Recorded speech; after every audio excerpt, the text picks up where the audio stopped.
Welcome to OpenView Technology channel.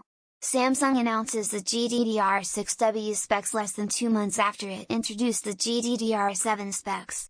It looks like products integrating the GDDR7 VRAM chips might take a while longer to hit the market, as Samsung claims that the spec standardization for GDDR6W VRAM products has already been completed in Q2 of this year, and the South Korean giant is planning to bring this standard to notebooks in the high-performance computing sector as soon as possible. Besides offering higher bandwidth plus double the capacity and I/O pins over the 24 gigabits per second GDDR6X chips, the GDDR6W standard is developed with the revolutionary FALP, fan-out wafer-level packaging design that allows for an unchanged footprint so that integrators can use the same production process from GDDR6X and reduce implementation time and costs.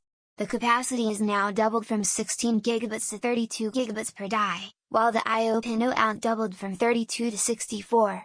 This not only translates to a 50% area reduction over GDDR6X, but the FALP also reduces the height of the die from 1.1 mm to 0.7 mm by eliminating the PCB base layer and replacing it with a silicon wafer that integrates VRAM chips itself.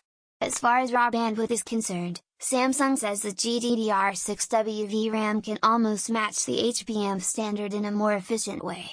While the HBM2E chips have a system-level bandwidth of 1.6 TB per second with 4096 I/O pins and 3.2 gigabits per second transfer rate per pin, the new GDDR6W standard offers 1.4 TB per second bandwidth with 512 I/O pins and a 22 gigabits per second rate per pin. Reducing the number of I/O lanes by 8 times essentially eliminates the need for an interposer layer and makes it more cost-effective for product integrators. For reference, GDDR6X offers up to 1.1 TB per second bandwidth, so GDDR6W would be 30% faster.